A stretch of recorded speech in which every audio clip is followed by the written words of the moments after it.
Ladies and gentlemen, welcome back to another episode of Sideline Banter. I am your host, Cooper Pose.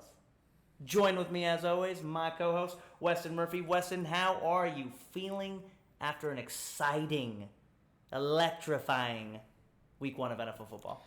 I mean, obviously, I wish I felt as good as you. You got your victory celebration garb on over there. It's, I would say, excessive to say the least, but I unfortunately can't be sporting anything Cowboys this week. But I got the Yao Ming jersey on for all the fam out there, so repping Yao Ming tonight. But I'm excited to talk football. We, like you said, had an amazing week.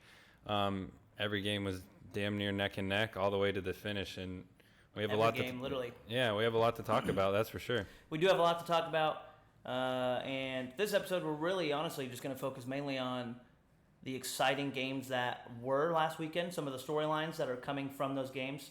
And what they mean for this week, too. Yeah, and you know, there's a lot of good games this weekend, specifically the first game of the week, that Thursday night game between Chiefs Chargers, which we were saying the Raiders-Chargers game was going to be the first real test. And it was sick. But this is going to be the first real test for the AFC West. But before we jump to that, I do want to say, if you haven't already, follow us at _Sideline Banter to keep up with all the news of the podcast. And, you know, we're getting a little lively on there. We're making memes. We're making vids. Getting jiggy. We made a couple really funny bloopers tonight that, you know what, they might end up on the Instagram or Twitter page. A blooper reel, a blooper reel. That might be in there. And would be iconic. We wouldn't be here if it wasn't for our producer, Spence. Spence, say what's up to the people, huh? Golf clap as always. Hey, shout out Spence. There he is. Shout out Spence. But you know what? Let's fucking jump right into it, huh? Week one, absolutely madness. And the first game of the season, I think, blew a lot of people out of the water because really the Bills came out and absolutely smoked the Los Angeles Rams. Dominated Smoked them like a swisher, some may say. You know, some might say that actually. That's actually... I would say that. We should patent that. Put that on a t-shirt. I've been telling this guy all week. We can make great t-shirts. But, yeah, no, honestly, a great showing by the Bills. Both teams looked a little sloppy, though, mainly just because of the turnover issues. A lot of turnovers in that game. I think there was 5 turnovers in total between both teams. Some fluke ones for Josh Allen, for sure. Some fluke ones for Josh Allen, of course, but final score 31-10 Bills.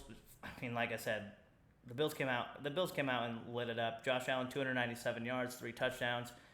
Matthew Stafford looked, as I said last week, his elbow was going to be a little bit of an issue, and he did call it. It looks like, I don't know. I don't know. What do you think, Weston? Do you think the Buffalo Bills are going to dominate like this all season long, or was this kind of maybe a Super Bowl hangover of sorts for the Rams?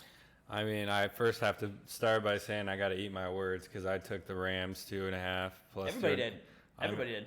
Not necessarily. There's a lot of people riding Bills. I'm pretty sure the public was on the Bills. I thought that the Rams were going to come out and, you know, Super Bowl defending champions going to have a better showing than they did. And unfortunately, they kind of started slow compared to Buffalo and didn't really ever get it going other than the second quarter when they put that 10 points up, which they couldn't really get anything else started the rest of the game. They couldn't run the ball consistently at all during the game, and that showed because they couldn't really work anything off of their play action, like we mentioned in the past, is kind of their bread and butter. Sean McVay really couldn't get any running game going. Yeah, really likes to gash teams off the play action, and if you can't move the ball on the ground, you can't really threaten a defense with play action. So it was kind of sad just to see Stafford consistently. I mean, he dropped back 41 times, which is nothing out of the ordinary for him. But like we said last week, he's not really built to put the team on his back anymore and, you know, drive them to a victory no matter what, like Josh Allen kind of is, even though he has such a strong supporting cast. But it was just evident at that point that Stafford was dropping back damn near every play, and the Bills just pinned their ears back. Von Miller, amazing showing. I think he proved that he's worth that 6-year, 140-year contract. Whatever the fuck it was, Maybe. He proved that he's not washed at all, which some people may have been saying. Both sacks were absolutely incredible. Were incredible sacks. And if I do remember correctly, I might have said Von Miller sack. You did. You did say Von Miller sack. Potentially, and I like that. He definitely came in clutch for that Bills team, and I think like we alluded to last week, really he rounded the team out. Defensively added kind of that He extra brings this like veteran extra dimension presence as well. to him. Yeah, he brings like this mentality to him that you can kind of see on the field. The Bills' defense has been good, but they seemed like they were moving a little differently with him on the field last week. Hey, them boys moving different now. Them boys moving different. No, they got Vaughn in the locker room. I heard he's just like an infectious guy. He definitely makes everyone around him better. So yeah, them boys. What do you mean by that? Hey, he's in. Hey, I don't know if he's vaxxed or what's the situation there, but he's infectious personality wise. I would say that. It's not going that direction, but Hey, who knows? With Aaron Rodgers going up on his interviews, he's still getting questioned on it. So I don't know about Vaughn there, but he's definitely. I mean, he's making the guys around him significantly better. Jordan Phillips fucking ate that game.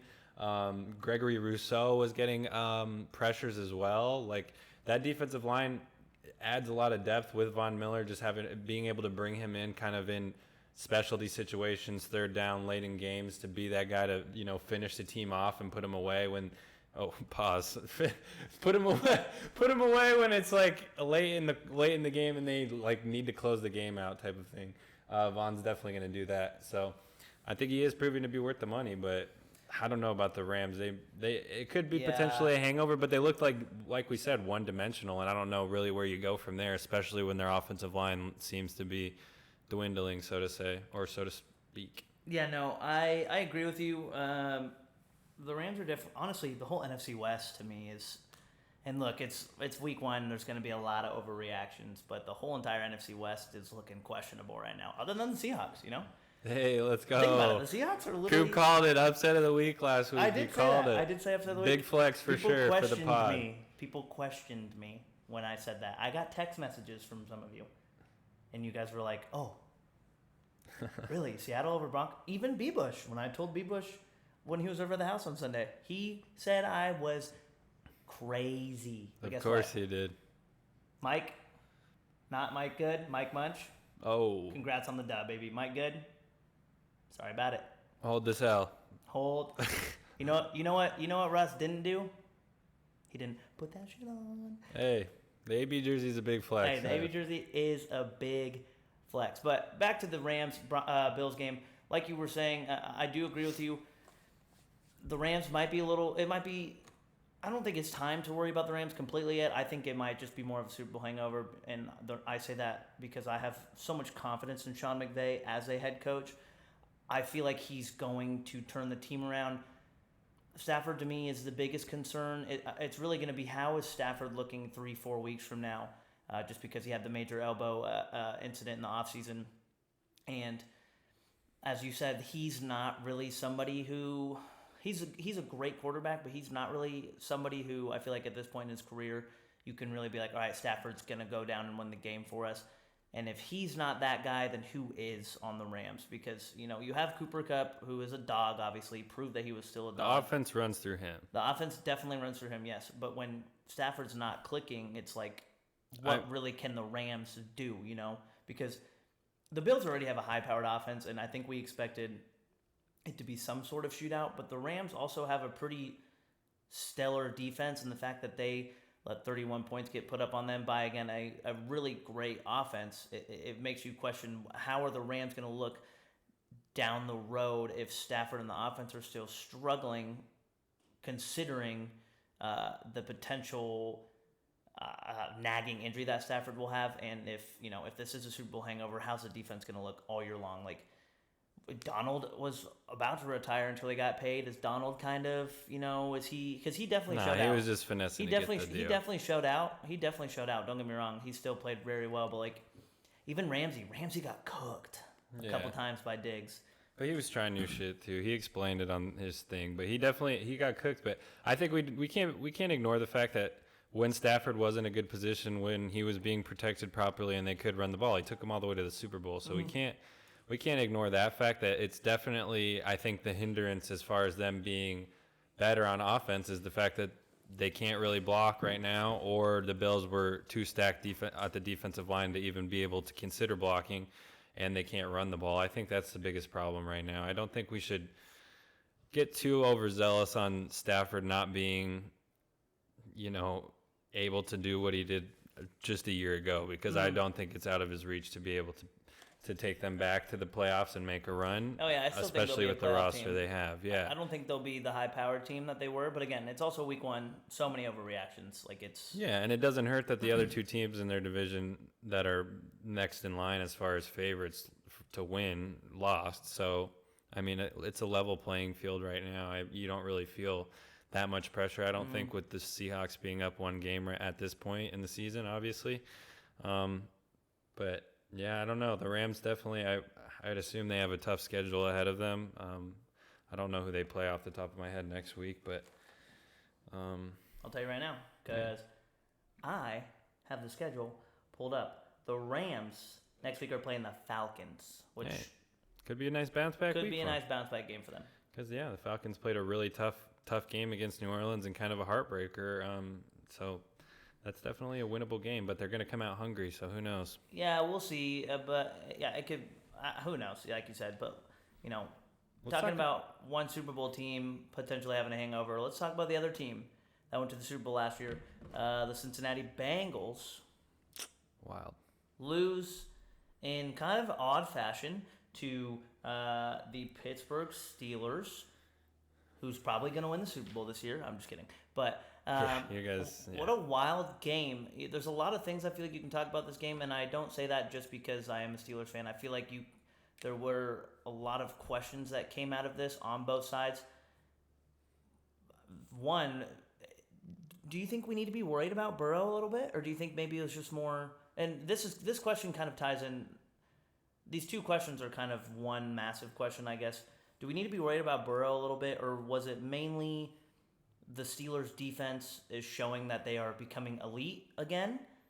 And No. did we just maybe see Joe Burrow against a really... Oh, don't even, because we have had some historical defenses. But Yeah, elite again. You guys are not even close, and you guys just lost your best player for 6 weeks. Okay. We're going to get to that. But do you think we need to be worried about Burrow, or do you think this was more of a good quarterback going up against... He should have beat you guys. I don't even... That game was bullshit. You can't say he should have beat us. No, he literally... Dude. He turned the ball over 5 times. Yeah, unfortunately, and he was still in position to win. And dude, that's not... You can't... That's not on the defense, though. That's on the offense. I'm asking from a standpoint, do you think Burrow struggled? Yeah, and should we be worried about Burrow's struggles? No. Or was this more of a really good defense came out and I think you guys just had his number played from well the against first a play. really good quarterback? Yeah, you picked him off. I mean, in the first play. You're like fishing here from compliments from me on the Steelers. I'm not fishing for compliments. You're sitting here saying that we shouldn't have won the game when All I'm asking is, Chase call was bad. He put that in the end zone. Should we be worried about Joe Burrow, or was this just a really good defense performance by the Steelers that day? I'm not worried about Joe Burrow, that's for sure. I think he's going to get it right next week. He's probably going to throw against the Cowboys for probably 200-some yards or 300-some yards probably again, I would expect, because our defense didn't look too lock up against Tom Brady, that's for sure. And Burrow was still throwing it on you guys when he did get protection, and he just obviously wasn't getting the best protection and wasn't seeing the field, I don't think, as clear as he probably would have liked to in the first game, which sometimes is going to happen, especially when you're playing a tough division opponent with a historically good defense. I think you guys had his number. Minka had a fire-ass game. First play from scrimmage for them was a sack, and then the second play was the interception. Yeah, which is, not the best way to start. start. That's what I was trying to say. Like, from the start, Burrow was basically getting pressured. Like, was this more of just a bad performance, you think, from the Bengals side of the ball? Or, I don't know, is this something that these struggles by the offensive line that already were a struggle Joe Burrow's been sacked, I think, like 30-plus times in the last 4 games that they've played. Like, is Cincinnati going to, at some point, you think, push Burrow out the door or potentially, I don't want to say ruin his career, but diminish him in some way because they can't seem to still continue to put a good offensive line around him? Oh, there's no way that they're going to ever push him out of the door. This guy is their franchise. Like, I definitely think that they tried to do the things necessary to protect him or put better linemen around him, but weren't really, they weren't really formidable on Sunday, that's for sure. But, I think you go to the drawing board and figure out different ways to protect uniquely. He's kind of an old school player. He gets out and runs sometimes. He won't slide all the time. He'll try to truck you if he can. I know he said before he appreciates getting hit. He thinks it's part of the game, like on some Andrew Luck shit. But like, see, and that was the first thing I thought of as well. Like, yeah, I mean that's the type of situation. If he continues to play, recklessly, and he doesn't get the proper protection. I mean, he's pretty good about getting the ball out early, but they also run a lot of like deeper routes. They have Jamar Chase who can, work the back end of a defense. And I mean, he still worked. He still had a great game. He had 10 receptions, 129 yards, and a touchdown. So like, it's not like Jamar Chase. Had two, low-key. It's not like Jamar. He should have had a couple more, but. I mean that one where I think he put the ball in. He definitely for the did. game winner. They didn't challenge it. I don't know why they didn't. Yeah, so I don't know. That's on them. That game was definitely a fucking bitch and a half to watch because it was probably the most frustrating just hour of football. I couldn't even imagine being a fan of either of the teams, for sure. Tell me about it. I mean, your team won at the end of the day, which is like a hard fought win, but fuck, that was just so frustrating to watch. Well, honestly, as a fan of that game, I'm happy we won, but I feel like there's a lot more negatives that came out of that game. Obviously, losing T.J. Watt is going to affect the defense a lot. I think the defense will still be able to figure it out and get the job done. My biggest concern is the offense still looks flat. Offense still looks the exact same, and people are saying, it's week one, don't worry about it, but this offense looked exactly the same as it was last year when we had Big Ben. People were saying Big Ben was the problem, and this offense looked literally the exact same. There was no difference. I think Mitch threw for maybe 130 yards. His one touchdown was a 7-yard touchdown pass. 194. Trubisky? Because of overtime. If you take overtime out of there, he probably is 194. His only touchdown pass of the game was a 7-yard pass to Najee out of the backfield on the goal line. Everybody was saying there was problems last year with the offense because of Big Ben. I'm not saying Big Ben should never retired because he should have, but it's we got a new quarterback and it's what's the difference? And there is no difference. Matt Canada's offense coordinator still, and he needs to go. But the difference is your offensive line is absolute dog shit. But they were absolute dog shit last year, so it doesn't matter. That's exactly why you guys aren't going to be any different, is because they're still bad. I think the biggest factor in this game is that I'm looking at the rushing leader for your team, and it's not even Najee because he came out, he got hurt. Either way, the fact that he couldn't effectively move the ball at all during the game is the fact that your guys' offense will be bad as long as he doesn't go. And I think you guys have proved that when you guys were good in the past. It was when you guys had a dominant rusher that could run downhill and control games, i.e. Jerome Bettis, Franco Harris, Willie Parker, all Willie them Parker fools. had his moments. Whatever. And the fact that you guys don't threaten anybody on the ground right now because a team we didn't even say Le'Veon. God. I mean, that's a different running Our style line altogether. Was also good when we had Le'Veon. Yeah, I just think it shows that you guys do have a major hole if it's a team like Cincinnati can control the line of scrimmage like that in a divisional game that for 4 quarters type of thing. I agree. That's concerning moving forward, I think. And that's how it was on both sides, and I think that's what I'm saying is a negative. Both sides of the defense were controlling the line of scrimmage, and the biggest thing, or the main reason why the Steelers came out on top really was because we controlled Cincinnati for so long until they started finally, waking up a little bit and driving down the field. Steelers offense isn't going to be able to do that all season long, and it's definitely going to be a main concern. But I don't know. We don't have to talk about the Steelers game anymore personally because it's making me frustrated because we got a dub and I'm frustrated. Who do you guys play next week? New England at Pittsburgh. So we that should be a dub. That should be a dub. I'm sorry. That's a tough game at home for them though, and that's the thing. I would be concerned. Mac Jones is poop. He's fake. He's a fake quarterback. He's not a starter in this league. Okay, that may be true. That might be a hot take, but that could be true for the way he feels. But the way I look at the game is, offensively, both teams are kind of shit, and I'm gonna tip the fact that Bill has film of your guys' offensive line being exposed like that is, it's not going to play into your favor. At that point, I think Bill is going to probably create a good defensive scheme to probably bottle up Mitch, who, we know Bill is kind of a dog. Did we see Kenny next week? I don't think you want that because Bill is undefeated against rookie quarterbacks for the last, 13 years. Yeah, well, guess what, baby?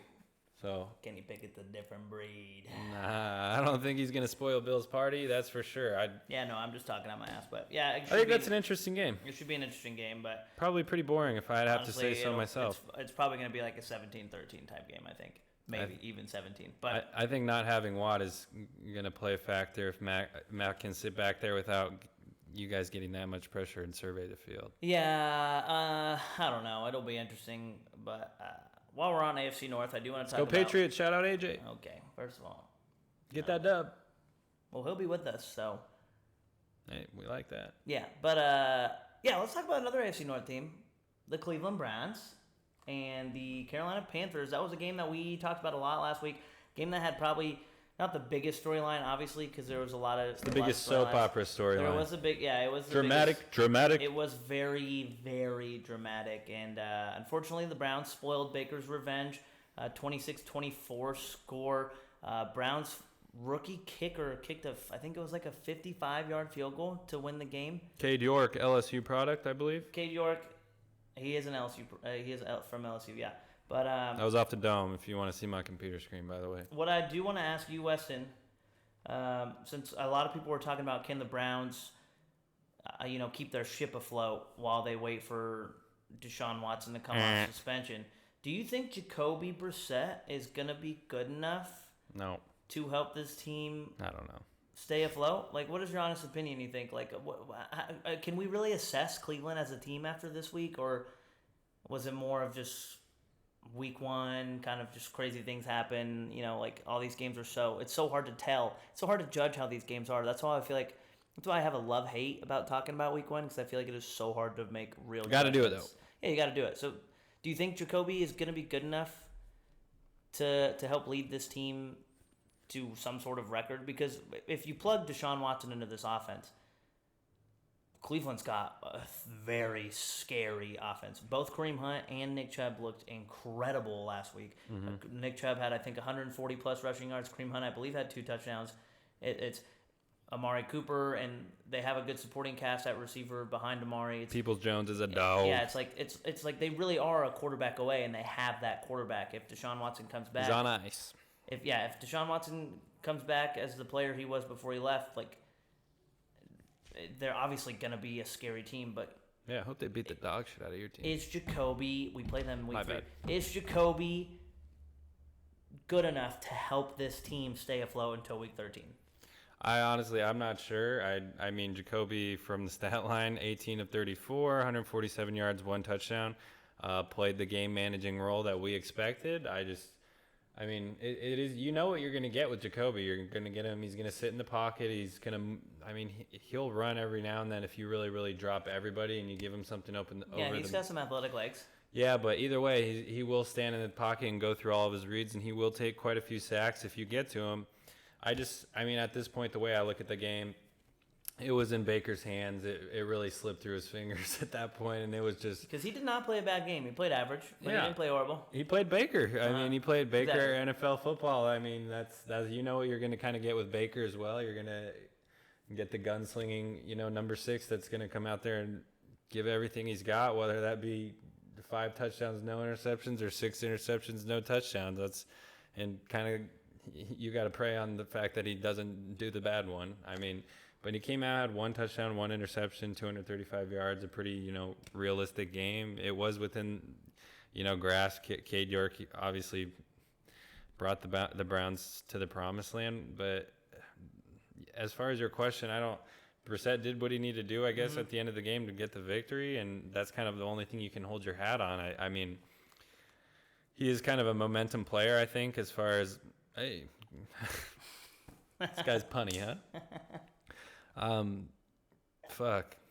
Sorry, I lost your train of thought. Lost my train of thought, but no, Brissett. I think if he continues to gain momentum based off of this win, and they kind of build around the formula that they have already on the table, which is give the ball to Chubb and Hunt as much as they can, and kind of rely on that defense until it gets late in games. But when it gets down the line, you're gonna be playing better teams than the Panthers and teams that are realistically going to be making a playoff push or have, quarterbacks that can go ahead and get it done when it counts or put up more points on the board than that. So I don't know if when it does get into serious with opponents that are a little bit more scary on paper as far as offensively, if they're going to be able to keep up. Because if teams pretty much key in on the fact that Brissett really can't do much if they load the box and, they're able to play man-to-man and put 8 or 9 guys in the box to stop Chubb and Hunt, two-headed monster, I mean, that's pretty much the recipe on how to beat him there. And that's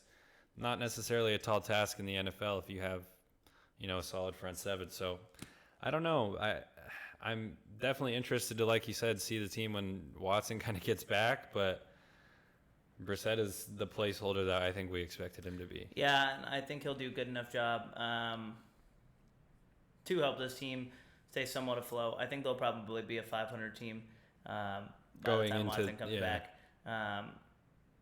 But the main thing that I really wanted to talk to you about real quick, do you think, because like you said, the Baker situation is so hard to evaluate because you never really know what you're going to get with him. You're either going to get a guy who's going to win you a lot of games one week or a guy who's, going to help you lose some games. And the Panthers have kind of the same structured team as Cleveland. I feel like they have a good supporting cast of wide receiver. They have a very talented running back room, especially considering McCaffrey. Hubbard is kind of yeah, he's solid. He's solid. Good RB2. Do you think the Panthers are feeling some sort of what's the word I'm looking for here? Are feeling some sort of, I guess, positivity about Baker's performance? Okay, yeah, like so in retrospect, like looking at the way the game went, they were in the position to win. McCaffrey didn't play very well that game. Like when McCaffrey's back to his full level, like do you think Carolina's going to be satisfied with this play, considering McCaffrey only had, I think, like 35 rushing yards. He had a touchdown, but he didn't play at his full strength. And Baker played well enough to where if they have McCaffrey playing where he usually plays at, they could potentially win a lot of games, like we saw Cleveland do a couple years ago when they went to the playoffs. Yeah, I don't think that they're going to be satisfied with taking an L in the final seconds, but I definitely think that this game was a good building block. Like to look back on this performance, there's a lot of things that you can be positive about, I think, going into next week for sure. The fact that you were in the game until the last play is always a benefit, and that's just kind of the way the NFL goes a lot of the time, is that you win some, you lose some, and it comes down to, the final snap a lot of times. And I just, even kind of looking at all of the games and all of the scores, they all were within arm's grasp for every team, within a shooter's chance, like every single team, and finished pretty damn close, except for like Green Bay and Arizona, which kind of got blown out, and Dallas as well. I will acknowledge Dallas was close up until the last really 5 minutes. The fact that we couldn't score more than a field goal, though, we're the only team this week that didn't put up a touchdown. That's unfortunate. But I think there's more things in Carolina to be positive than in Dallas offensively. You add a new quarterback and move the ball decently, put up 24 points. It's better than 3 points. So you can't really necessarily be mad. Cleveland's a tough opponent with a really, really good defense as well. So I think Carolina should be, like you said, positive moving forward with what they got on the horizons, if they can continue to build on what Baker did last week and minimize turnovers and just kind of hopefully get McCaffrey back to full strength and be able to give him the ball as many times as they need. But yeah, no, I agree. I agree with you. I think Carolina's got a lot to look forward to. I'm a fan of Baker, so I hope he's successful with them. I hope they figure out some sort of way to get the ball moving with McCaffrey, considering I have him in fantasy, and also considering he is an electrifying player when he's on the field. So I think Carolina could be a sneaky team. The NFC South is honestly kind of a tough division. I feel like it's a sleeper division, not enough people talk about. Obviously, you got the Bucks. The Saints with Jameis are looking really good. Saints are always tough. Even Atlanta, they somewhat have a team. They're obviously rebuilding, I think, right now, but they got a couple dogs. Imploded again. They got a couple dogs. They did implode again. They got a couple dogs on that team that I think could really help spring them into some sort of. They got a decent young core. Playoff contending team. They have a decent young core. Yeah, I don't think that they're going to compete for the No, division. not this year, but I'm saying down the line. They got building blocks. They're going to be a team. They're going to be a team that sticks around, though, especially in the South. They're gonna stick around in those division games for sure. But oh yeah, yeah, like I said, Panthers I think they got a lot to look forward to. But yeah, who knows? Honestly, who knows? I'm sorry I just had a little brain fart there, but let's move on to the next game. A game that I'm actually really excited to talk about: Bears 49ers. Final score 19-10. Trey Lance versus Justin Fields. The quarterback competition we all, I think, were looking forward to. A lot of people had their eyes on. Justin Fields comes out on top in a sloppy, rainy game at Soldier Field. They brought in new turf for that game before the rain. Yeah, did you see that picture on Twitter of the sideline? The sideline? Yeah, it was so funny. God, that it was literally like all the way down. It was kind of funny. It didn't look like it was a NFL stadium, that's for sure. Yeah, and it almost kind of makes you think like maybe they do need to get out of there, which they are, but Soldier Field is so historic. It is going to be sad to see them leave, but did Fields show signs of being the Bears' final answer, or the Bears answer at quarterback after years of struggling to find a guy? Either way, I'm going to be honest, I didn't pay too much attention to this game just because of the conditions. I knew it was going to kind of be a boring, like, slobber knocker type of game. Nobody was going to really move the ball very consistently, and it was as kind of advertised to be the opposite of what it was. Which is kind of disappointing. Yeah, exactly. So I'm not really taking anything that I saw from that game into too much account. I think that it's hard to judge anybody in those type of conditions, let alone two young quarterbacks that you can't really expect too much from in that situation. So, I mean, I think it's very positive for Bears fans that you beat a really good, playoff contending team year in and year out in your division. And yeah, they were in the NFC Championship last year. So yeah, and you beat them at home and with a young quarterback as well, and it shows that you can build off of that when the times get tough and you really need to, nut up or shut up, that this team's going to step up a little bit, and they were able to finish when it counted. So, they put up 12 points in the fourth quarter, which is impressive. I mean, the conditions, though, you can't really look into it too much. I think it's just beneficial to see, Justin Fields' leadership, him be able to finish the game down the stretch, and win that game for Chicago and for, Bears fans, and kind of hit that sixth celebration in the end zone. It shows the camaraderie that they're kind of building over there. They have a really young core. They got two really good young running backs. They got Justin Fields. They definitely have problems offensive line wise, but and need a little bit more weapons for Fields. But it's nothing more than good to build on. I think I agree with you. Yeah, the Bears getting a Week 1 win, that's great for them, especially over a tough opponent like San Francisco. And they're going to be playing a very angry Aaron Rodgers next week. Who? The Bears. Oh, interesting. Yeah. Yeah. Aaron Rodgers is never angry anymore, I don't think. But he's definitely going to be dialed. Angry might have been the wrong word choice, but motivated. Motivated is what I was kind of looking more towards. Yeah, no, I agree with you. He might be coming out a little zesty, huh? A little zesty. You think he's going to be off the perk? If he's off the perk, 6 touchdown passes? I'm betting the mortgage on him. Okay. Feed this guy a perk. Chill. We got rent to pay. But, I agree with you. I think I was just looking at the stats, and Fields was 8 for 17, 121 yards, 2 touchdown passes. So not anything really crazy to build off of. Yeah. But can't do much there. I think personally, to answer the question, I think the Bears should be very excited about the outcome of this game. The fact that new head coach too, first week. New head coach. He has experience. He played a lot of games last year, so he has experience in the NFL compared to Trey Lance. But for him to come out after kind of a really hard NFL debut last year, really struggled a lot, I think, in most games for Chicago last season. For him to come out in these conditions for the game, the hype around this game, the team that he's playing, considering the 49ers still have a great defense, for him to come out and find a way to still help his team win games. He made a couple really good plays. I actually watched some of the highlights from that game. He made a couple really, really great plays with his legs. He still can elude pressure. That's for fucking sure. Pressure. Yeah, that's his next level factor. He can get the fuck away from a pass rush. And that was probably one of his best plays of the game, and I'm actually pretty sure it was the touchdown to the one where he rolled out. He rolled out to the left. Yeah, threw it back across the field.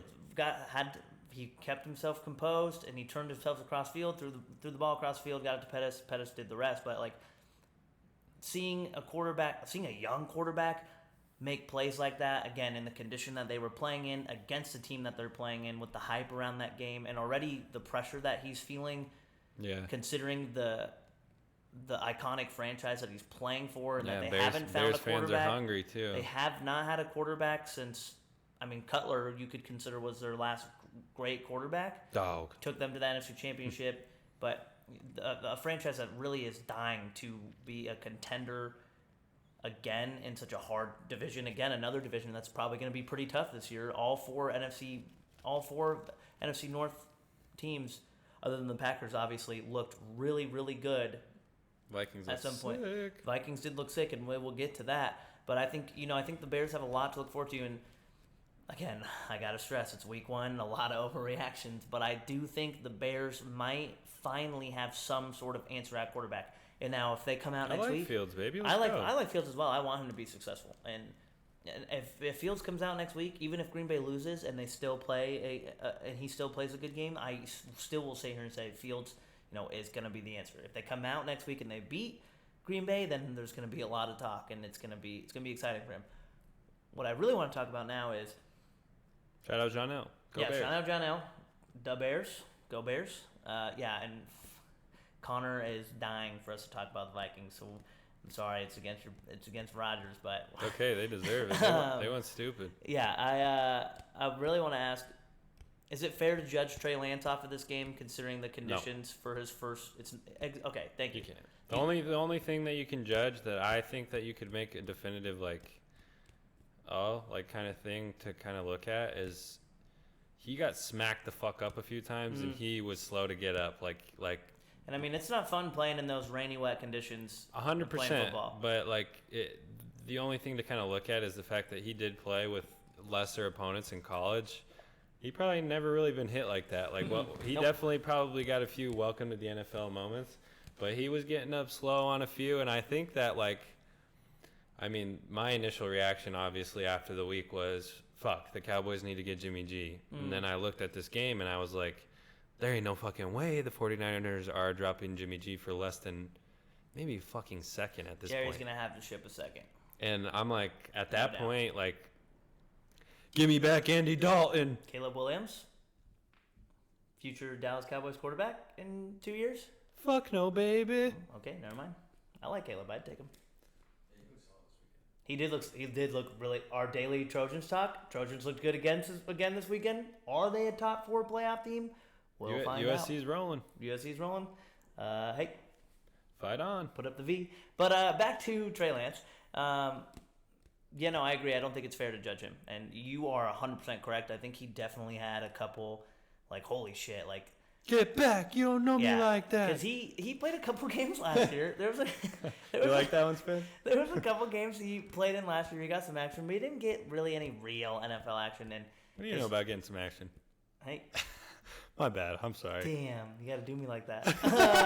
Oh God, the comments are gonna not like that one. But put him on the grill. I think he got some action last year. Not anything too crazy. And I think this game really, I keep going back to the conditions for this game, the hype around this game,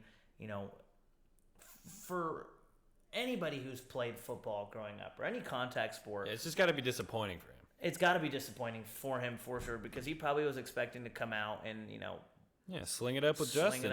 And he was, there was a couple throws where but a lot of 49ers players didn't look good. Debo didn't look that great. He had a fumble. Yeah. There was a couple, Elijah Mitchell, who unfortunately got hurt. There was a lot of negatives that came out of this game for San Francisco. Yeah, very similar to the Steelers game. Obviously, you guys got out with a win, but the quarterback looked bad, sloppy, injuries, unfortunate things happening. So I don't know. Yeah, it's. I don't think it's fair to judge Trey Lance off of this. Yeah, let's see what he looks like in some dried conditions. Let's see what he looks like next week for sure. I'm curious as to who they actually play next week. They actually play Seattle. Yeah, so could be a toughie. Could be a tough game. But they go home, right? They're at San Fran. Yeah. So yeah. Hopefully it doesn't rain. Seattle's defense looked good though. But Adams is hurt, huh? Yeah, but is Adams really that good? Is he really that good? Can we talk about that for a second? He's a game changer. Is Jamal Adams really that good, ladies and gentlemen? Let us know in the comments, please, because I want to know. It's got to be better than Minka, right? Okay, 14 tackles, interception, and a block punt or My block bad. field goal. But is he really that good? He can't catch a slant. If I have better hands than him, and you know how bad my hands are, I can't catch. Jamal, don't come at us. Your hands are better. But you did get hit in the head. You got hit in the head with another interception. Russell hit him straight in the face with another interception. You guys can look that clip up. Oh, man. The ball just goes right through his hands, straight into his dome. Exactly. That's what I'm saying. So let us know in the comments. But Let us know. I think they just need to damn near just move him to like roaming nickel like linebacker. He needs to be what in the box always. He needs to just be what Buchanan used to be for the Cardinals. They need to just put him in the box and let him play Mike. So he's just roaming basically the whole box. He's just going to roam that area because he can get up and he can play. Play hook to curl and go get some interceptions that's what I'm saying. underneath. He's a big body. He'll take that first step forward. He doesn't need to play drop coverage anymore. He doesn't. No, he doesn't. And that's the thing. You put him in the box. Let him be a roaming safety linebacker. Fuck around with hybrid. quarterbacks. And if he needs to, he can drop back and cover. Maybe not outside of the box, but it's okay. But hey, we're not them. Yeah, but he doesn't really have to worry about that. As far as we know from what we saw last week against San Francisco. So, but he shouldn't be playing. I don't think he's playing. I did really want to talk about the Patriots game, but we kind of already touched on the Pats a little bit.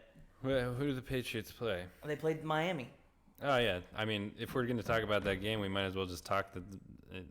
It was a good showing for Mike McDaniel. It was a good showing for Mike McDaniel. Tua looked impressive. Tyreek looked really good. I'm sorry, he looked really good. Tyreek's cockiness, he got some AB in him. Huh? He does His have some AB in him. Post-game interview, that boy, he's got some AB in him. He does have some AB in him. I would not be surprised if we see him wilding out within the next year or so. He is crazy. Dude, he's already wilding out. He's been saying Tua's like a really good quarterback all offseason. Okay. Tua got a nice Yeah, the best quarterback. The guy played with Mahomes and Alex Smith. Dude, AB, he's just hyping his guy up. AB used to do the same shit about Ben, who was clearly a bum. Ben, we're not even going to get to that. Yeah, we're not going to. Yeah, we're not going to because this podcast will be You're not going to. Well, you're a little baby. Oh, my God. But I'm sorry, ladies and gentlemen.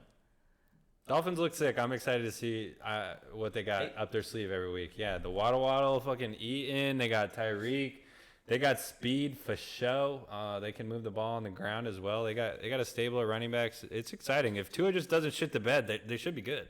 No, I agree with you. And I wanted to talk about Belichick, and he's gonna need to clutch up next week. That's I kind of want to save that for next week because I want to see how they look next week.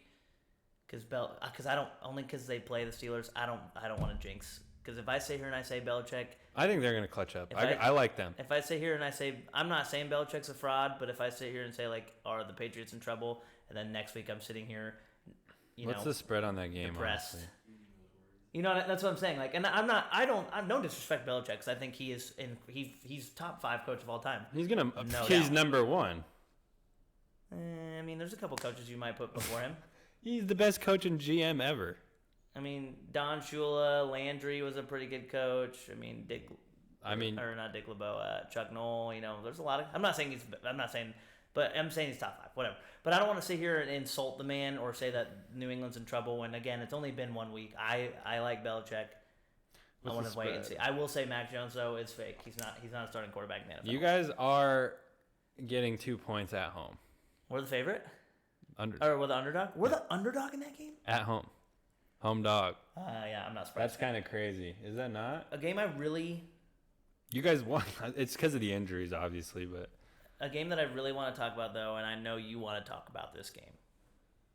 What? Mahomes absolutely lighting up the Cardinals. What the hell? What happened? I get the Cardinals have a lot of injuries, people, but oh my God.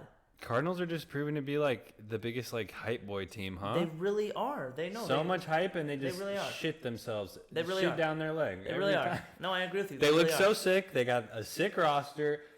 Always just got cool shit go. Yeah, I agree. I will give them this though.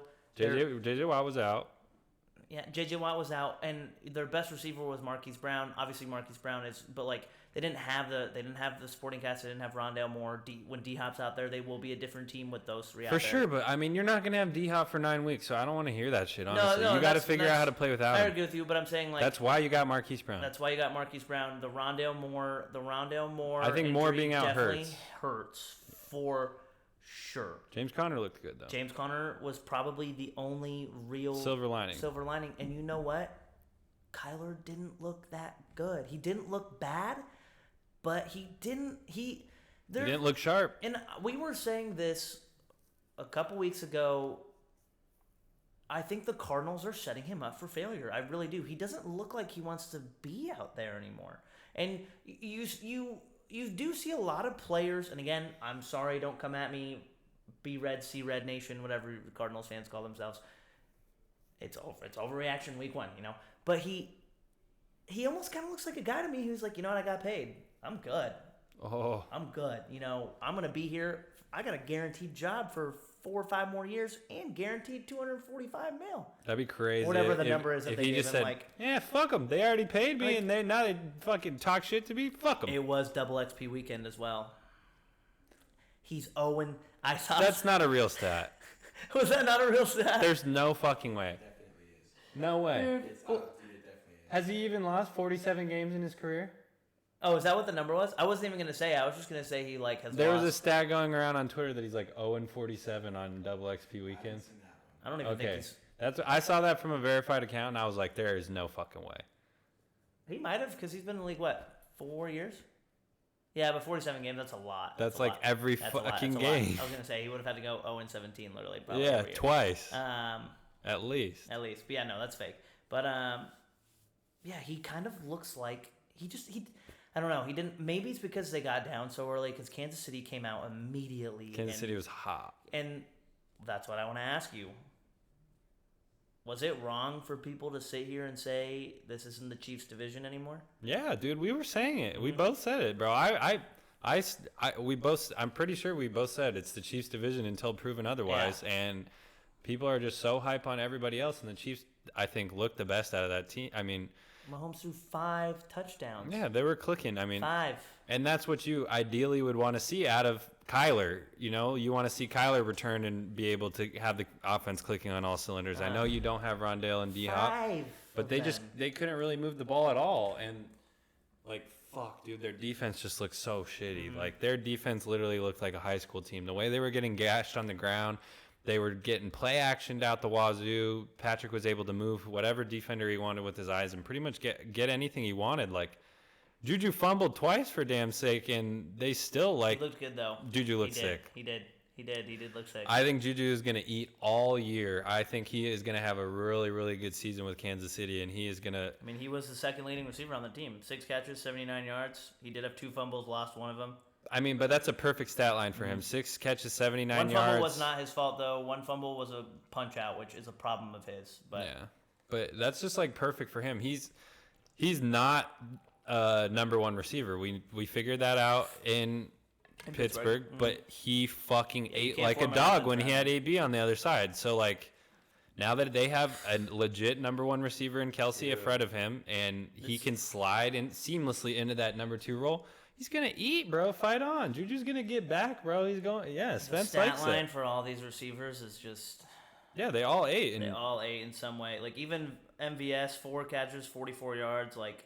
Yeah, and Pat Edwards said Helaire they're going to had 3 spread the catches, fucking 32 ball. yards. Like, Kelsey, 121, 8 receptions, touchdown. Like, that's not a surprise to me. And He's going to eat. that's what I think I'm most excited for is Kelsey is going to be the true number 1 guy on this offense. And Always. Mahomes and Kelsey already have such a big relationship. He still was with Tyreek.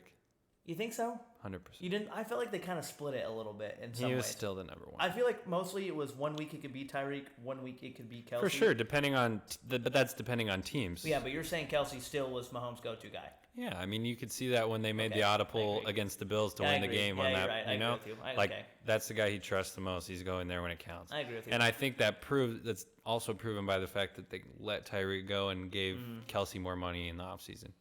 Yeah, because I mean, at first I was kind of like, damn, they really let Tyreek walk, but Because Tyreek's damn near top 5 game-changing players in the NFL. Oh, he is. Ever. He is. Like, he is. I'll agree with you. The way he You does could put shit. him Like, out there at any position at any point in time. he's like what Dante Hall was back then type shit. Mhm. Like, he's Wow, great take. What a name drop. 82, Dante Hall, human joystick. Chiefs Kingdom, baby. Legend. Did you see their field for Thursday? Yeah, Yeah, that's it's cool. It's gonna be sick. That's gonna be a good game. Evan's got to be nervous. Evan's sitting right on the other side of this wall, guys. He is nervous. He's got to be nervous. Keenan Allen's out. Did you see what he tweeted today, Evan? Evan Gilbert's prediction for the game, ladies and gentlemen. I think it was Herbert, like 380 yards, 3 or 4 touchdowns, no interceptions. Like, oh, he was wild. He's wild, and we've been come talking. on, you know he was a little serious. He knows it's gonna be a shootout. I don't know. I like the game to probably go the under. I think everybody just thinks it's gonna be a crazy shootout and that it's just gonna be wild. I don't know. I think it'll end up being close, like kind of a barn burner defense that you're gonna have to nut up type of thing. Well, yeah, we'll get to it. We'll do a little quick preview of that game before we sign off today. But so yeah, it's very obvious that the Chiefs They're a wagon still. They're still a wagon. And I think it's, like I said at the beginning of the show, this is going to be the real test this Thursday for both teams. But are the Cardinals? I hope Juju eats. Me too.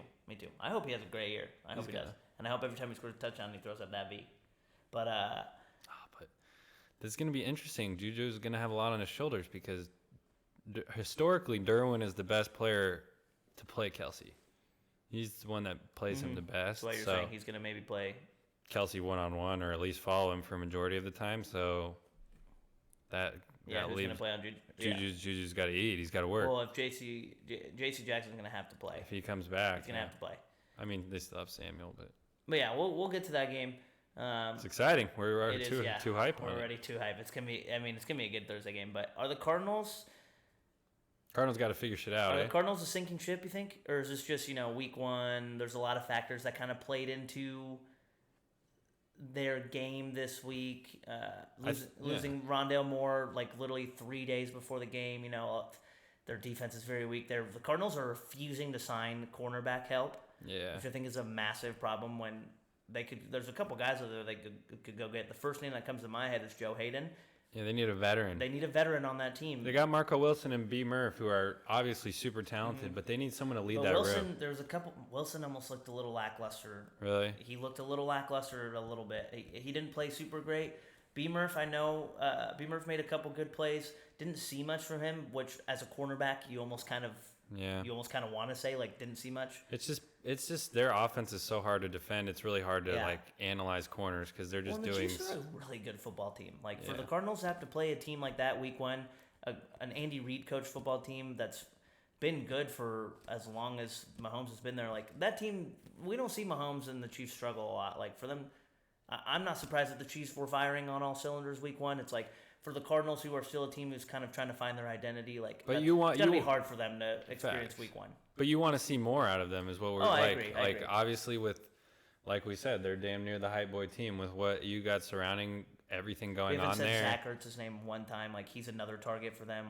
He needs to get cooking for sure. He needs to be more of a security blanket for Kyler, I think. But yeah, I mean, you would expect them to probably compete better than they did and be there in a game that I think was expected to be kind of all those games in that later window were all fire damn near, besides kind of the New York Tennessee one, which ended up being absolutely amazing. But I think the expectations for that Kansas City Arizona game were a lot higher, that it was going to be close. We all were saying it was going to. I think we said last week that we thought it was going to be a shootout. Yeah, we thought the fucking Cardinals were going to show up, and Cardinals only scored. They had 7 points until the fourth quarter. Yeah, until their backups. Yeah. That's what I'm saying. I know. Al knows too. Al Bush, Should we be worried? Are they a sinking ship, or is it They got shit to correct. That's what I'm. Yeah. Do you think Cliff, and I mean they just signed Cliff and Keim to an extension. Yeah. Do you think they're gonna? They're rocking with what they got going. Yeah, that's what I mean. Do you think if they are a sinking ship, they're fucked. Do you think? And again, I gotta keep saying it. It's week one, a lot of overreactions, but for sure. Do you think the Cardinals? Do they look like a team that can figure it out in time? You would definitely say you hope so, especially the fact that they do have those injuries we're referencing. But wouldn't it be so Arizona sports and so Cardinals for the team to really just flounder after signing the quarterback, the GM, and the coach to long-term extensions? Well, he starts when he gets frustrated Yeah. And that's what I'm saying. That's what I was saying. And that could be the same thing with their kind of whole season. Like As soon as they got down, you could tell the energy from it gets taken out of the room right the away. whole offense was just. Yep. He's a baby. He's a baby. I mean everybody knows. And I like Kyler. Teams go as the quarterbacks go, and like if Spence is behind the camera going like this. doing the Russell Westbrook, dude, carry the baby. But I don't know, dude. It's like you don't want to obviously see that in the Cardinals, but like if it was to happen, it's like such. It would be a Cardinals thing. It's obviously such a Cowboys thing. I know. I'll acknowledge it. It's such a Cowboys thing as well for them to like have a lot. It's very consistent with the Cowboys to be so hype in the offseason and have all this like promise or the classic we're gonna go to the Super Bowl type shit that I would never say at the beginning of the year, but the Cardinals are on that type of wave now. They're getting good players. They have every piece in place. They're essentially doing that. Like, we live in Arizona. We hear it. There is so much hype behind this team. Oh, we're going to do this. We're going to win our division. It's so wide open, blah, blah, blah. And this now team, they're quiet. And yeah, team comes out and shits down their leg. There's and a few now Cards fans that are still very vocal, but who are real supporters of their team, but they're quiet right now. Yeah, I mean, and it's just like they better fucking clean up the glaring issues or Cardinals fans are going to be big sad because like they're not going to have anywhere to go or anything to do. They're going to be stuck with like you said, what could potentially be a sinking ship. Yeah, I don't know. It's hard to. For Al Bush's sake, I hope they clean it up. Yeah, I hope for Al Bush's sake they clean it up because he's got to come to work with you every day. But I mean, hey, I don't give it to him. You don't give it to him that much. I don't. I couldn't imagine working with all you guys because like we're all so passionate about football and like our sports teams. Like if I can't imagine how a football conversation goes at work for all you guys. Like Albert just comes at me on Twitter, bro. Me and Evan almost got in a fight on Sunday just because I said I didn't want Eckler to score because I was playing against him in fantasy. Hey, football season. And he got mad at me for saying football that. season's a different animal, baby. Yeah. I was getting mad at all you guys because everybody in this fucking house decided to put their money on Cincinnati. So shout out B Bush, we live. Yeah, everybody in this house decided to put their money on Cincinnati. So every time Cincinnati did something good, the whole house was high fiving, and I'm just sitting there like, what the fuck, guys? Shout out B Bush. That was the most disappointing shit of the fucking weekend is Cincinnati blowing because realistically Cincinnati was driving at the end of the game to win. Chase put the ball in the end zone. They fucking should have. Oh, they did everything they needed. Minka just made a play. In reality, like he just made a play. And like the bad friend that me and B Bush are, it's okay. I respect it. Cooper's obviously stressing to. Oh yeah. To no return, pretty much.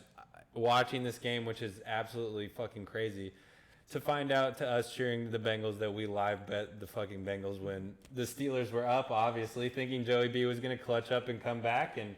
We were cheering for the Bengals simultaneously to him having a panic attack, but they literally were standing every time the Bengals made a play. They were sitting on the opposite side of the living room. They would stand up and high five, like not to be like, oh yeah, fuck you, Cooper. Like they were getting so excited. They were like, yeah, like getting up and high fiving each other. I'm just like, we were so close too. Like once it got too far out of hand, I damn near was like, all right, fuck that shit. I'm not watching it anymore. It literally got too insane that I was like, yeah, we turned it off. I had to put it on the PlayStation. Yeah, but.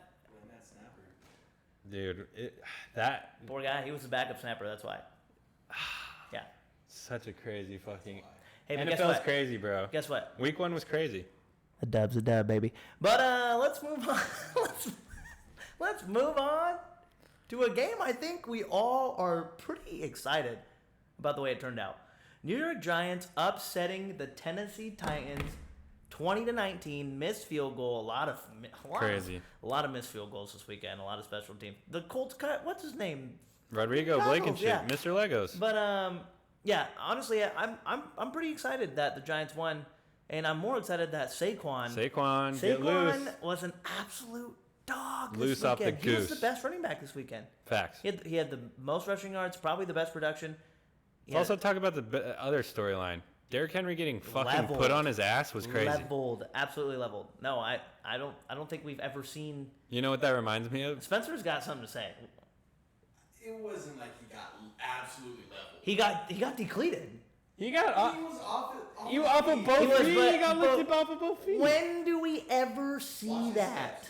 Yeah, overreaction. He definitely was. He was off 1 foot already. But bruh, to see Derrick Henry fly across the screen like that was pretty insane. In the air. I agree. You know what You know what the equivalent is? Gravity. Hey, Spence apparently is a Let's give scientist this guy a now. fucking mic. Yeah, right? Yeah, we need to get him on here, huh? Oh god. You know what the equivalent Sorry, of Derek... 21 to 20, not 19 to 20. The equivalent of Derrick Henry getting leveled is like in Avengers whenever Thanos grabs Hulk and just beats the shit out of him. Everybody was just so mind blown, like, what the fuck? You remember that? Oh, I don't know why I just thought of that, That's but a good take. that's a good We analogy. like that. Derek, if you ever for some reason listen to this pod, Don't. I didn't say yeah, that. he didn't say it. But yeah, honestly, you gotta like what you saw from New York this weekend. Danny Dimes, 2 touchdown passes. He had a pick, only 188 yards, 17 for 21. Played the game manager role very well. Saquon was definitely the bread and butter for Aaron this is on team. his way to Pittsburgh. Who? Straight up. Kenny Pickett for Danny Dimes. Absolutely, absolutely not. I know.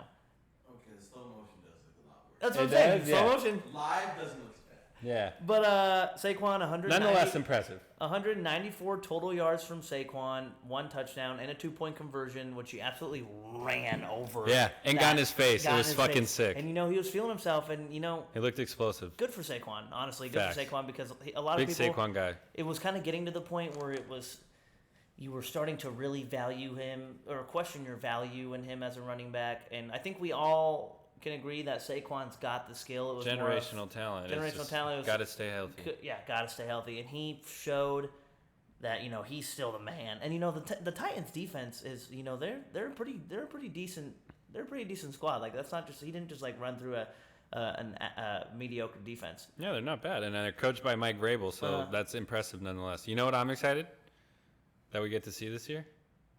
Penn State on Penn State. Micah Parsons chasing Saquon Barkley. Oh, yeah, because we didn't see that in last divisions year. games. That'll be fun. That'll be sick. That'll be fun. You guys play, I think, Twice. yeah, but I think you guys, oh, no, you guys play Cincinnati. Next week, yeah. Because I know I think week 3, Dallas in New York is the Monday night game. That's gonna be fire. I think I saw that. I think that's the Monday night Parsons versus Barkley will be sweet. Penn State, just a great matchup. I expect them to just be keying on each other. Well, and while we're on that, real quick, because I feel like there's really only a couple things that came out of this game. It was just the Saquon and Danny Dimes. Titans looking kind of flat a little bit, but yeah. could the Giants be a sleeper team in the NFC West?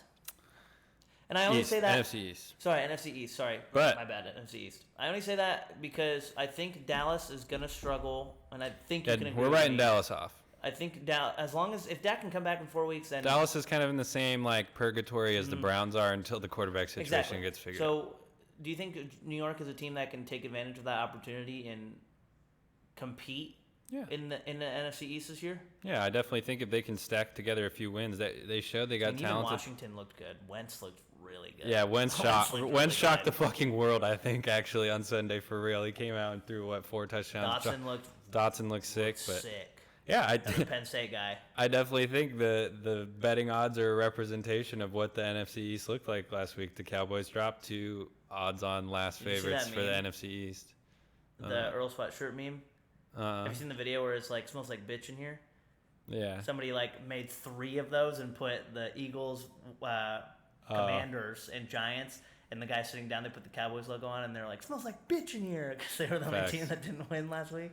Hey, that's kind of how the division just magically is shaking up now with But Dak, I mean, again, with Dak being injured and one. McGovern being injured. Nah, I have really no hopes for our season moving forward right now. I don't think, but I'm not too upset about it. I mean, fuck, I didn't really have high hopes coming in with kind of the things that I expressed last week, but I think this shows there's some things that we need to correct. I don't know if this Cowboys team is the same team, and yeah, New York could surpass us kind of this year in the division race, and I think the Eagles are the clear cut and above favorites agree. right now. Eagles are the clear-cut They look favorites. fucking powerful. I think the Eagles will probably win that division regardless. And the Fighting Lions, They look dude, really they're good. still there though. That Fighting was a Lions great are- game. Speaking of teams, who need to clean up their act a little bit. Green Bay looked flat, man. They looked really flat against the Vikings, and Vikings just look sick. Vikings did look really sick. And Spencer's Hey. behind the camera doing the gritty. Spencer loves Jay Jettas. Shout out Connor. Shout out Sam Coleman. Shout out Connor and Sam Coleman, the only 2 Vikings fans I think we actually know in the state of Arizona. I think the only 2 Vikings fans ever. Yeah, honestly, the only 2 Vikings fans that I really could pinpoint. Connor was texting me all week, all day, so excited because you know how much he hates Aaron Rodgers, and he was very excited. Oh, he texted me a few times too. But I mean, yeah, are the Vikings a legit contending team this year, or is it? I think the Vikings are a contending team. I think they proved they are. They definitely prove they are, but can you also maybe factor in that the Packers are kind of starting to trend in the direction of they're not really a week 1 team? Because even last year, they're young. Blown out by New Orleans, 45-3. I think the final score was. Yeah, and everybody was writing them off back then. Everybody wrote them off. Yeah, they'll figure it out. And even last year they dropped 1 game. The past couple of years, the Vikings-Packers games have been a lot more closer than people realize. Even last year, they dropped a game to Minnesota. Like Harrison Smith always shows up against Rodgers. He was a dog in that game. Got an interception. He was flying over the field. Darius Smith, a little revenge game. I feel like there was a lot riding on Minnesota. They were going into Minnesota. Like, there was a lot of stuff going on where it was leaning towards Minnesota's way. The Packers are trying to find a new identity with the receiving room. Like, there was a lot of things leaning more towards Minnesota than there was towards Green Bay. So I think the storyline going into the game was Green Bay obviously had, like you said, way more things to figure out, and what we were trying to figure out with the Vikings was not the roster, kind of what they had going on, more so just kind of their identity with the new coach, Kevin O'Connell. That's what I was going to bring up as well. And he just looked dominant on offense. They finally have an offensive-minded coach with an offense that I feel like has been pretty talented the past couple of years. They got steady Eddie IQ, and they got playmakers around him. That's like all you can really. I think Cousins might prove a lot of haters wrong this year. Dude, that throw that he made when he stepped in the pocket and threw that corner post to Jay Jettas, bro, that shit was fucking dirty. He kind of just Is Jay Jetta the number 1 receiver in the league?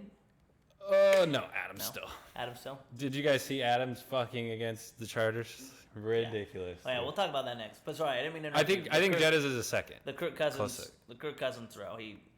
Yeah. Steps up in the pocket, throws it off of his fucking lead foot, and just rifles that shit right across the field to Jettas. Like, it was magnificent because that was not where he was supposed to go. It was off of a short play action. He just threw the ball and stepped all the way up, climbed the pocket all the way back to the line of scrimmage, and let that shit go after. Jettas made the safety look stupid. He broke all the way to the corner, and he brought it right back around, went underneath him. Shout out to Pat McAfee show. They went over the film. It was an incredible play by Cousins, but and that's the thing. I mean, people don't really give him enough credit for being able to, make off scripted shit like that, go out of his way to, get the ball to his playmakers. They just kind of expect him to play within the offense type of thing, and he can get loose a little bit and show some arm talent. Kirk might be a dog this year. And let's be honest here. Unless you're a team unless you're the Chargers, Chiefs, Bills, I guess you could still say Broncos, Ravens, unless you're a team with one of those top 5, top 6 quarterbacks, I think every fan base in the NFL would happily take Kirk Cousins as a quarterback. I think a lot of people just like to hate on him because it's trendy to hate on players. It's trendy to He's better than a majority of Yes, he's better than the majority. He's a top 15 quarterback in my opinion in this NFL. Like a default character? Yeah, damn near. But he's gotten paid like a top fucking 5 quarterback, I'll tell you that. He's made 94 or he's made 180 million, 80 million or something guaranteed, like that, yeah. I think. Well, hey, he's got the best. He's got a 500 record. He's 61 and 2. Yeah. Something crazy like that. I mean, I would take him at quarterback. Steady Eddie, I'd take him over Pickett and Trubisky right now. I mean, let's be real here. I've been a Kirk Cousins fan for a long time. He has such good mechanics and he throws a beautiful football, for sure. But yeah, so we're saying Vikings are legit. They stay healthy. I think they can definitely go on a run, dude. They have now adding another premier pass rusher in Zadarius Smith makes them much more balanced on defense. It lets Harrison Smith be able to play more free. I think that down the line, Patrick Peterson might be a problem. He got exposed on the first play, kind of came back, got a little bit settled in. I think their corners aren't the strongest, but I think that, Harrison Smith definitely makes up for that, and they still got, a solid defense for sure. It proved against the Packers the way that they were able to, stay in the game. They rushed or they really hurried Rodgers consistently. But that offense is definitely scary. If I don't know, I've seen rumors. I don't know how you feel about this, but after the performance of the, what's the fucking teams? The Rams against the Bills type of thing. Mm-hmm. People saying, what if McVay wasn't the genius behind this offense the whole time? What if it was O'Connell? And that he was the reason why their offense was so effective and so good. And the reason the Rams couldn't move the ball is because O'Connell's gone. Oh my God, is that a hot take? That's just something that I've read into, is the fact that O'Connell was the mastermind behind everything, and that McVay potentially is fucked without him, which I don't necessarily think is the case. I don't necessarily think could be the case either, but that would be an astounding development. That would be astounding for sure, and it would be interesting too, because I think you see, based off of that, you're going to see Jettas slide right into that role that Cooper Kupp earned the Triple Crown off of. Like, it's going to be the same offense. He's going to be nice this year. Because the way it looked, I mean, he's going to be a dog. He looked unguardable. Thielen was operating the same way that OBJ was in that offense in LA, and Jettas was acting exactly as Cooper Kupp was, and they clicked. They put the points up. They were an effective offense. They moved the ball. I think if you get Dalvin going and keep him healthy, cycle in, Alexander Madison, it's going to be a scary offense moving forward to kind of game plan for. I mean, Jetta did it all. 184, 2 touchdowns, baby. God, Dalvin Cook still even had 90 yards on the ground. Madison 36. Like, they got a team. Balanced. So you think the Packers are? They'll figure it out. They'll figure it out. They'll figure it out. I mean, I think it really comes down to, it's pretty simple. Like, the receivers have to step up. I think it's kind of the same situation as the Chiefs. Until proven guilty, I am going to continue to say Green Bay will come back and win the division. Okay. It's still week 1. I'm not going to go back overreact. to that and see, because I do have confidence that they'll step it up this week against Chicago, and we'll be saying a completely different thing next week about Probably the so. Rodgers, about Aaron Rodgers and the Rodgers. Honestly, I kind of want to get to your game, because we can talk about I want to talk about the Chargers-Raiders game a little bit, but I feel like we've touched on the Chargers a little bit. We'll touch on them, but we'll touch on that before we preview the Thursday night game. Yeah, I mean, there's not much to really say about the Cowboys game. I mean, it's kind of what we expected. It's what I expected, at least what I said last week. It was, I mean, you got what you were kind of going to get offensively. I think we ran the ball a lot better than I was expecting, moved it pretty well. The Tampa Bay defense is just so stacked. They have so many good veterans, flew around the ball. I'm proud of how our defense kind of played, bend but not break. We didn't let them score any touchdowns until like later in the game. It was field goal after field goal for them, and we obviously had the one field goal. I wish we converted more. I just think you guys, it's hard without any real receiving talent out there other than CD. We just need another threat, I think, opposite of CD for sure. And I think the lineman situation is just, it's definitely going to fuck us right now. And then to compile all of that, you have the Dak injury. So I don't have a lot of hopes, high hopes for the Cowboys right now, but we can definitely. You got to be excited about the defense, though. Yeah. Defense played good. Michael played good, of course, obviously. Diggs looked pretty good. He had honestly, the only bad play that I noticed was the touchdown on Mike Evans. Yeah, Tank played good. The defense definitely looked good. I hate that we still have Van Der Esch at middle linebacker for sure, but yeah, the offense it's gonna be sad. I think we can talk about Tampa Bay though. Their defense, you guys held their offense to 19 points, so they showed up. I mean, Tom Brady historically starts slow, but he came out and got the win. So. Yeah, I think that game was boring. Honestly, it was, and that's why I hate to be that guy, but it was kind of boring a little bit. It really was. For the Sunday night game, yeah. I remember sitting here on the couch watching it, and I was like, damn, like, this was such an exciting day of football, like the Sunday night game. Like, and not even like trying to hate, like, both teams couldn't really seem to get anything going. I mean, Tampa Bay scored, did they score 2 touchdowns? Mike Evans had the one, and yeah, so there was only 1 touchdown scored that whole game. Like, that to me is, I mean, there's a lot going on with Brady, I think. More and more is coming out about Giselle now saying that she's wanting him to be more present. So I do think there is something going on with Brady personally. You could kind of see that he wasn't really, like, I feel like he wasn't fully present. Like, usually he's a lot more excited on the sideline, talking to his guys, like, on the field, showing a lot more emotion. Just robotic. He did. He looked like he was just kind of like, not like, not completely comfortable. Yeah, like, it wasn't like, I want to get this football game over with, but it was kind of just like, yeah, he almost take care of business and leave. Yeah, literally. It looked like it was just like, let's just get this game and let's get out of here, like, which I guess is kind of get this game over with, but But yeah, no, not a lot to talk about, or not a lot that came out of that game. And Yeah, nothing positive on our end, I don't think. I mean, shit, we can talk about the Denver-Seattle game all night, I feel like, if we really wanted to. Yeah, that was just ridiculous. 2 fumbles on the goal line. I don't know what to think about that game. 2 fumbles on the goal line by Denver. Should have had another touchdown. Tight end didn't get both feet down. Not going for it with your $245 million quarterback on 4th and 5 instead of choosing to kick a 64-yarder, which, I mean, McManus would have made. He had the leg for it. It just went wide left, but still, like... Yeah.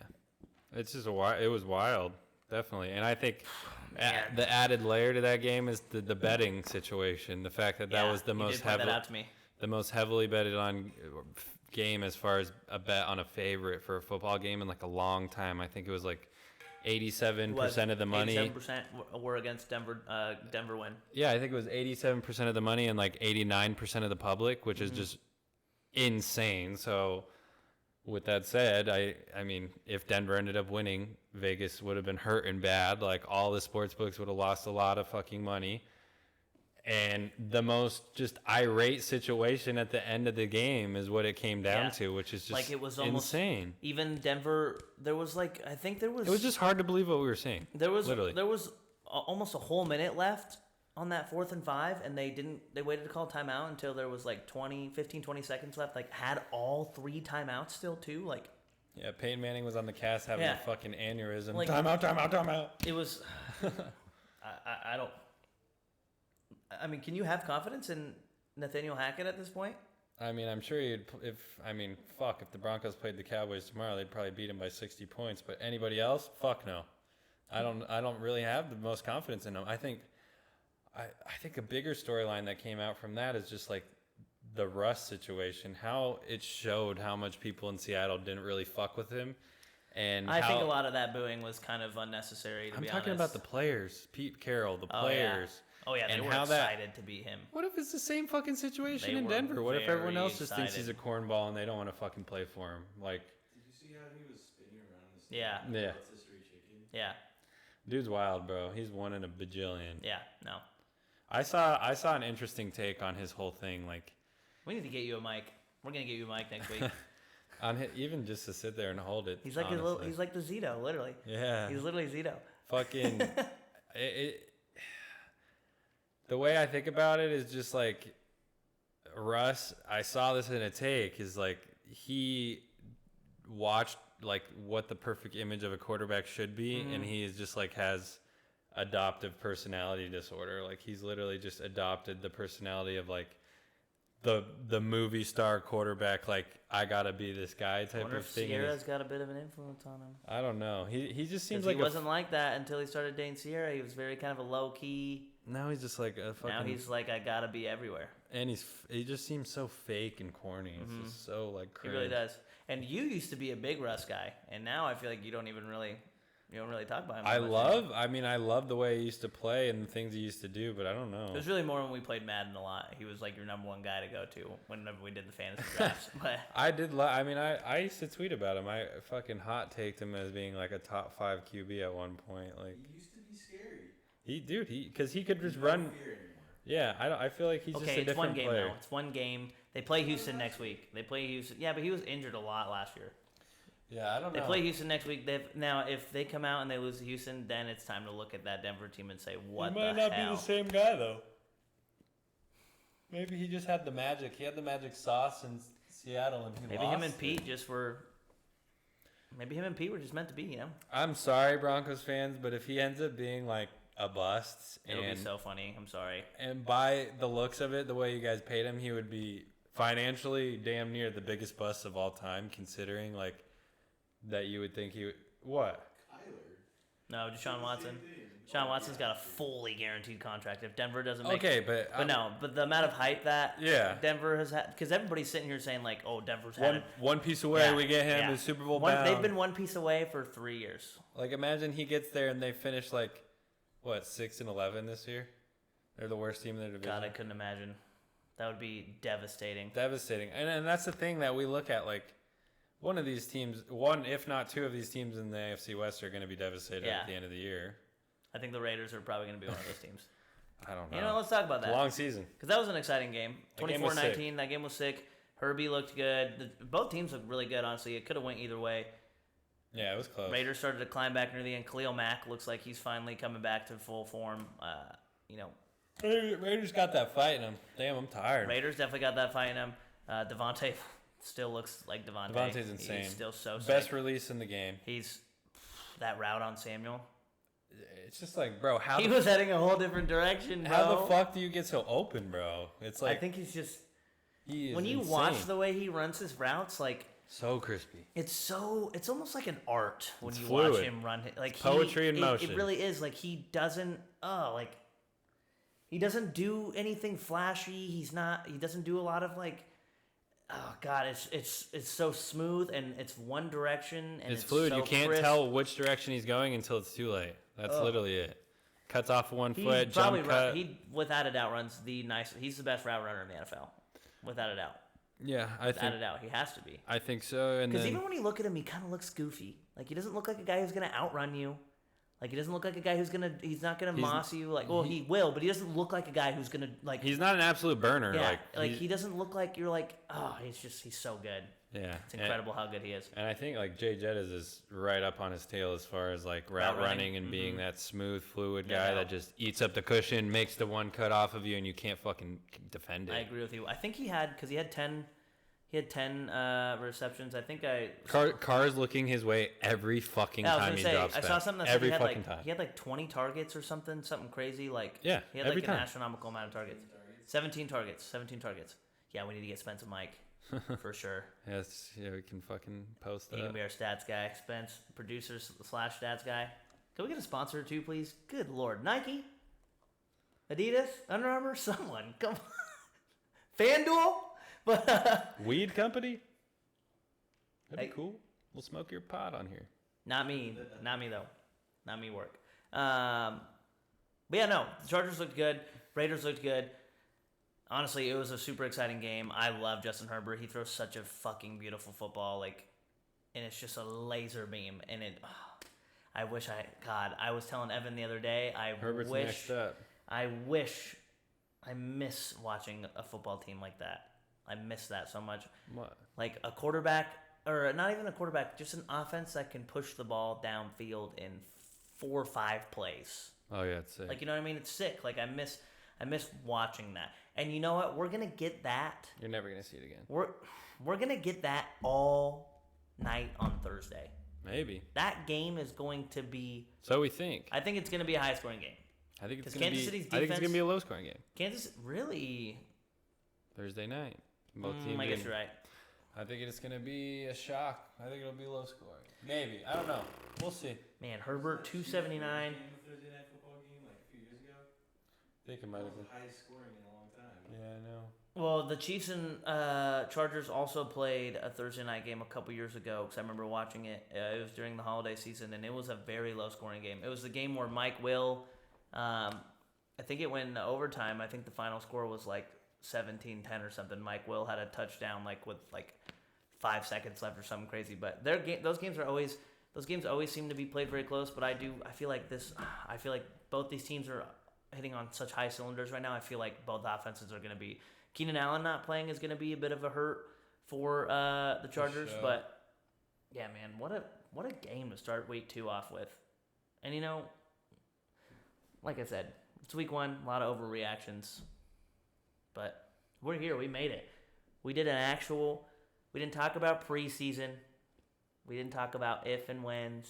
All the good stuff. We baby. talked about real the meat reactions. and the potatoes. We talked about real football tonight, and that's what I think we're looking forward to. Yeah, we're gonna keep working, keep reacting to the fucking season ahead of us. It's gonna be a good one. Oh yeah, it's gonna be a good one. It's already shaping out to be crazy. Hey, Pittsburgh Steelers, maybe undefeated. Cowboy season over. Wow, 2 hot takes. But Weston, Hey, anything else you would like to talk about tonight for our lovely audience? hey, shout out social medias _ Sideline Banter, Instagram, Twitter. You want to come on next week? Hit us up. We can have a guest next week, maybe. Maybe get Spence a mic. Maybe he'll just be a chime in for the show next week. No, we need to get you a mic. Yeah, he can stay in his We need spot. to get you a but mic. You know what we should do? We do need to have a guest, though, for sure. We do need to have a guest. We need to get you a headset that we plug in right here, and you just have the headset on. That'd be gang. Oh, yeah. Get me in, coach. Oh, yeah. Yep. And I'll put a little AirPod in. You can feed me info. Hey, who does USC play this weekend? Yeah, who we got? We play Fresno. Fresno? We'll win. Big dub. But Big dubs. USC in the NFL, wide receivers, top notch. True. Pretty much running every team. Pittman, Drake London. Not running every team, but you guys have some guys, some young guys. Dude, the Lions. LSU would be running every team. He's a Trojan? Juju, who? Amon-Ra? Yeah. Yeah. Dude, a lot of our receivers. No way. A lot of our receivers run the league. Damn. That's why he's like What that. about Justin Jefferson, Jamar Chase, Jarvis Landry? For their teams. OBJ. I'm just saying the USC receivers on their teams. Yeah. Shit. There. Running shit. Wait, Yeah, we got to see Pittman. Pittman's got to go do some more work next week. That's for sure. you heard it here, ladies and gentlemen. He's good. He's good. Thank you again for joining us on a spectacular episode of Sideline Banter.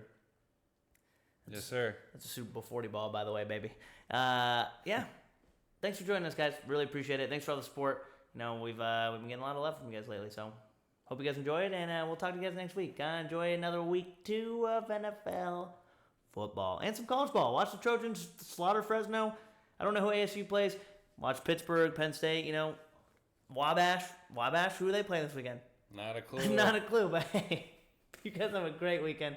Thanks for watching.